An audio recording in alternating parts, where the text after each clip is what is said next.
ଆମେ ହାତରୁ ସୁରକ୍ଷା ପାଇଲୁ ଆଉ ବନ ବିଭାଗରୁ ଡ୍ରମ୍ ପାଇକିନା ଆଉ କଣ ଏଇ ଯୋଉ ଡ୍ରମ୍ ପାଇଲେ ବିଷୟରେ କୁହନ୍ତୁ। ସବୁ କଥା ରଖିବୁ ଧାନ ଚାଉଳ ଖୁସି ତ? ଗାଁରେ ହାତୀ ପାଇଁ କାହିଁ କେତେ ଚିନ୍ତା ଥିଲା। ହାତୀ ଘରେ ପଶି ଧାନ ଚାଉଳ ବିରିମୁଗ ଯାହା ଥିଲା ଖାଇ ଯାଉଥିଲା, କିନ୍ତୁ ଏବେ ହାତୀ ଘରେ ପଶିଲେ ଆଉ ଚିନ୍ତା ନାହିଁ। କାହିଁକି ନା ବନ ବିଭାଗ ପକ୍ଷରୁ ଆମକୁ ଏ ବଡ଼ ବଡ଼ ଡ୍ରମ୍ ମିଳିଛି। ଡ୍ରମ୍ ପାଇ ଆମେ ବେଶ ଖୁସି। ପୂର୍ବରୁ ଆମ ଘରେ ପଶି ହାତୀ ଚାଉଳ ଡାଲି ବିରିମୁଗ ଯାହା ରଖିଲେ ଖାଇ ଦେଉଥିଲେ, ଭାରି ଅସୁବିଧା କରୁଥିଲେ ଏ ହାତୀ ପଲ। ଏବେ ଲାଗୁଛି ଆଉ ଏମିତି ଅସୁବିଧା ହେବନି। ଆମ ଅସୁବିଧାକୁ ଦେଖି ଗୋଟେ ଗୋଟେ ଡ୍ରମ୍ ଦେଇଛନ୍ତି ସରକାରୀ ବାବୁ। ଆମ ଦୁଃଖ ବାବୁ ଶୁଣିଛନ୍ତି।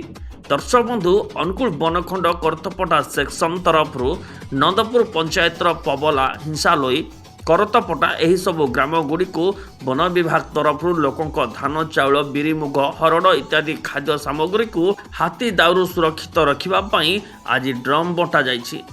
ଡ୍ରମ୍ ପାଇଁ ଲୋକେ ବହୁତ ଖୁସି ଥିବା ଜଣାପଡ଼ିଛି। ସୁଶାନ୍ତ କୁମାର ବେହେରା, ବନ ବିଭାଗ ତରଫରୁ ଡ୍ରମ୍ ଦେଲେ ଧାନ ଚାଉଳ ରଖିବାକୁ ଘରେ ସୁରକ୍ଷିତରେ ରହିବା ପାଇଁ। କଟକଟା ଗୟାଧର ବେହେରା, ଚାଉଳ ଘର ହାତୀ ଖାଇଦେଉଛି ଚାଉଳ ବୋଲି ଦେଇଛି ଆଉ ଫସ ବାବୁ ସୁରକ୍ଷା ଟିକେ ଚାଉଳ ଫାଳ ରହିବ ବୋଲି ଏଇ ହିସାବରେ ଜଙ୍ଗଲ ଏରିଆ ବୋଲି ଦେଇଛନ୍ତି। ଆଉ ଯାହା ହଉ ଆମେ ଟିକେ ଚାଉଳ ଗଣ୍ଡକ ବି ଇଏ କରିବୁ, ହାତୀ ପଶିକିରି ଖାଇ ଖୁଆ ଦେଉଛନ୍ତି ବେଳେବେଳେ, ଏଇ ସକାଶେ ସୁବିଧା ପାଇବୁ ବୋଲି କରିଛନ୍ତି। ସୁବ୍ରତ ଠେଲା, ସରକାର ତରଫରୁ ଯେଉଁ ହାତୀ ଆମ ହେରାକରେ ଧାନ ଚାଉଳ ରଖିବା ପାଇଁ ମିଳିଛି ସରକାର ତରଫରୁ। ଆଉ କହୁଛି ମୁଁ କ'ଣ କହିବି, ସମସ୍ତଙ୍କୁ ମିଳୁଛି ବନ ବିଭାଗରୁ ବୋଲି।